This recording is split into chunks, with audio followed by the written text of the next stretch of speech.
Hei, minu nimi on Gert Aun ja ma olen väga lühidalt kokkuvõttes videograaf. Kuna ma loon ettevõttele reklaami video näol, siis see annab loovuseks väga palju võimalusi ja minu peamine ülesanne täna on panna heli ja visuaal siis omavahel koostööd tegema. Kuna ma püüan pidevalt nagu kastist välja mõelda, siis mind inspireerib kõige rohkem kriitika mu enda töö vastu. Mida ausam ja mida mitmekülgsem see on, seda paremini see töötab.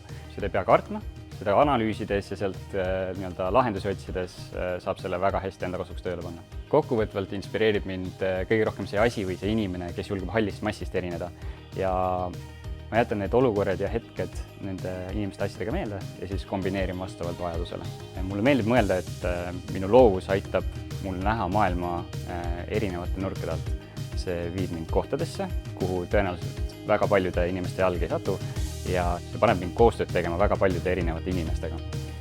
Seega lühidalt kokkuvõttes ma arvan, minu loovus aitab mul olla parem inimene nii inimestele kui ka maailmale.